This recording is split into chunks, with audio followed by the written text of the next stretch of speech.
Yung what up, ito po ang inyong lingkod muli, Kalbong Bordado. Ngayon meron naman tayong mainit-init na talakayan. Ito medyo ma-high blood ng mga Pilipino net sa balitang to.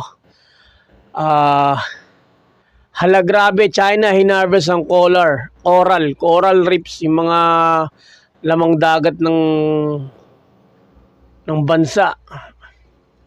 Ayan, nagmula ang ulat na ito kay Sir Pao PH, yun. Subscribe kayo sa kanya kung di pa kayo nakasubscribe. Tara, talakayin natin ito. Nabubulol pa ako Shoutout nga pala sa, bago natin talakayin, shoutout nga pala sa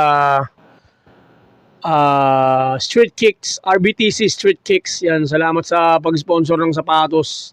Solid kayo. Game, tara, talakayin natin ito. Himayin natin, bigyan ng mahalagang komento. Subscribe kayo.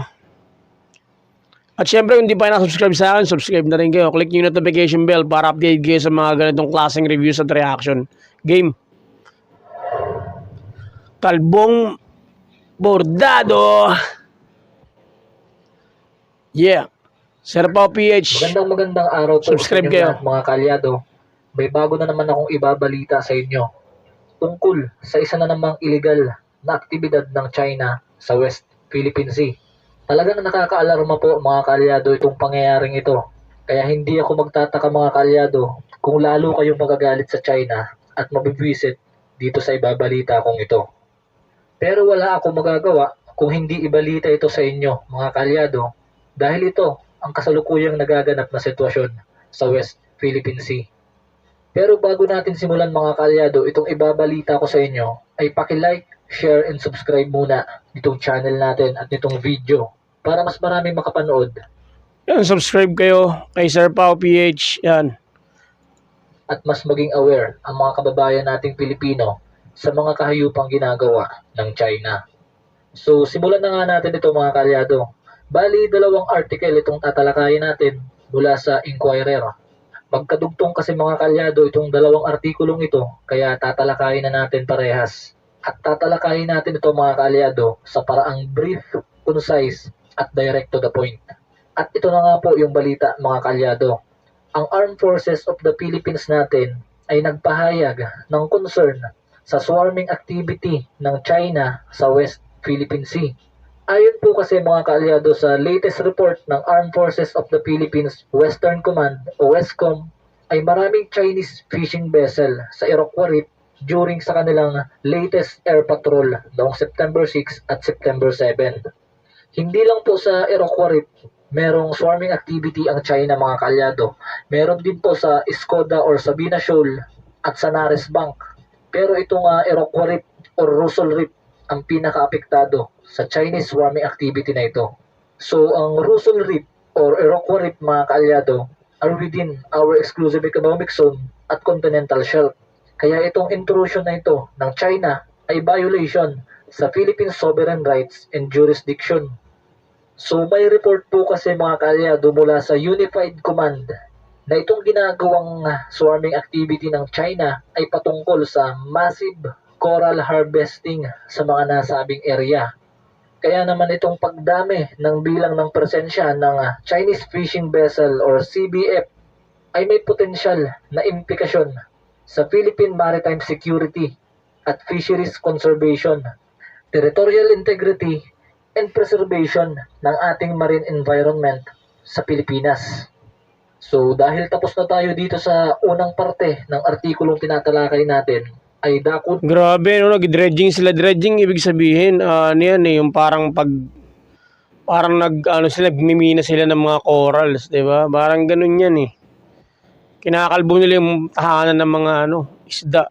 Hindi ko alam kung anong purpose dun, siguro mahalagang mineral yan Merong pwedeng paggamitan ng corals. Iba't ibang klaseng uri ng corals. Meron siguro dyan yung corals na may halaga, tapos nadamay nila ibang corals.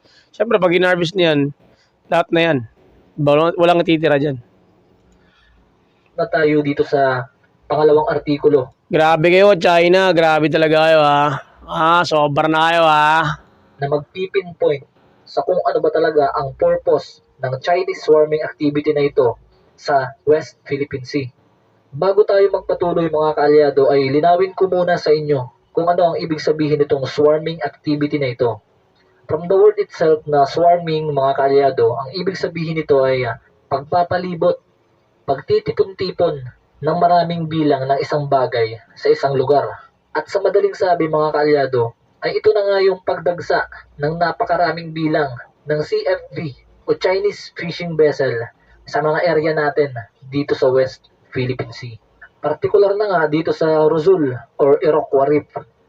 At ito na nga po yung balita, mga kaalyado. Babasahin ko muna tapos tatagalogin natin ng mas malinaw. Manila, Philippines. Coral reefs in Rizal Reef were suspected Chinese militia vessels have been spotted are now entirely gone. The Armed Forces of the Philippines, AFP, announced on Saturday. At yan na nga po yung tinutukoy ko sa inyo kanina, mga kaalyado, na nakakaalarmang aktibidad ng China sa West Philippine Sea. So, inubos po, mga kaalyado, ng China yung mga coral reefs natin, yung napakayamang coral reefs natin, dyan sa Rizal or Iroquois Reef. Entirely gone, mga kaalyado. Ubos na ubos talaga. The Western Command Commander expressed suspicions that these Chinese vessels have been harvesting corals from the West Philippine Sea. Ang hinala po or suspetsa ng Westcom or Western Command ng ating bansa ay hinaharvest nga nitong China ang mga coral reefs natin. Binabakbak ng binabakbak, mga kaalyado, kaya tuluyang naubos. So para mas lalo kayong magalit, mga kaalyado, sa China, ay banggitin ko na rin kung ano ang mga masasamang epekto ng pagkaubos nitong mga bahura or coral reefs na Mga siraulo talaga kayo mga Chinese kayo. Gusto nyo talaga ng gera, ah. Ay nako. natin dito sa West Philippine Sea, partikular na sa Iroquois Reef. So as a fishery student, mga kaalyado, medyo may konting kaalaman tayo tungkol sa mga bahura. Para sa akin ay napakalaki talaga ng epekto nito sa marine ecosystem ng ating bansa. Hindi lang sa ating bansa, pati na rin sa buong mundo. Ang coral reefs po kasi, mga kaalyado, ang nagsisilbing breeding ground ng ilang mga commercial fishes at ilang mga mahalagang isda Yes. sa mundo. At paano ko nasabi na hindi lang Pilipinas ang damay dito, kundi pati buong mundo? Meron po kasi, mga kaalyado, na mga uri ng isda na nagmamigrate mula sa ibang bansa papunta sa Pilipinas para dito mag-breed o magparami, o yung tinatawag na mga migratory fishes. At hindi lang basta-basta breeding ground ang mga coral reefs natin, mga kaalyado, kung hindi ay tahanan din ito ng napakaraming isda sa ilalim ng karagatan. So paano na lang, mga kaalyado, kung maubos itong mga coral reefs natin? Okay, commercial muna. Skip muna natin para hindi umaba yung video. Bilang suporta sa content creator na ito, mamaya panoorin natin yung scripted endorsement or advertisement. Yon. Siyempre, pag naubos, mga kaalyado, yung mga coral reefs natin o yung mga bahura dito sa ating bansa, ay magiging unsustainable na yung ating karagatan sa Kasi pag walang coral reefs, walang isda, di ba? Paano yung mga isda natin? Saan sila kukuha ng isda? Kinubos nila yung coral reefs. Parang strategy din, no? Mautak talaga itong mga inchik na to, no? Ulang talaga kayo sa sakit sa katawan, ng mga seafood products. At ang maapektuhan dito, ang lubos na maapektuhan, ay yung mga mangingisdang Pilipino natin. Damay, pati ang ekonomiya ng ating bansa. Sigurado ako dyan, mga kaalyado.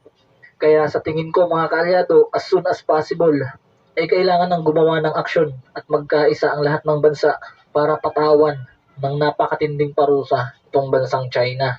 Dahil sa mga pang-aabusong ginagawa nito sa kalikasan, dito pa lang sa ginawa na ito ng China ay isang napakalaking violation na inubos nila yung mga coral reefs natin dyan sa Iroquois Reef.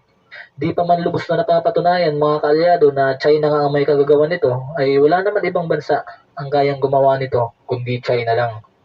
Pero sigurado po ang Westcom, mga kaalyado, na China talaga ang may kagagawa nito dahil pininpoint po, mga kaalyado, ng Westcom yung lugar kung saan naganap yung swarming activity. Dapat kasi, high-tech na ang mundo, Baka pwedeng lagyan ng mga nakabantay kahit mga nakabantay dyan na kung hindi mga bangka or drone or kahit anong pwedeng makakita. Mayroong paparating na barko ng China, di ba?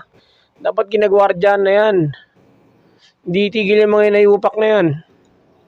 activities ng Chinese fishing vessels. Dapat nga sampulan yan, yung mga yan eh. Hype na mga yan eh.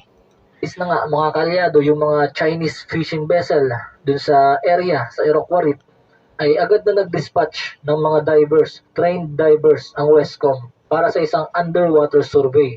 At dito ay na-observe nila na wala ng corals na natira. At lahat ay talagang lubusang na damage. May mga naiwan pang ang mga debris, mga kalyado na nagkalat sa ilalim ng dagat. Mula yan kay Vice Admiral Alberto Carlos. Kaya naman 100% mga kalyado na kumpirmadong China talaga ang may gawa nito. Well, in fact mga kababayan ay hindi naman po ito ang unang beses na ginawa ito ng China. Dahil pangalawang beses na po ito at ito ang pinakamalala sa lahat. Dahil talagang inubos nila entirely.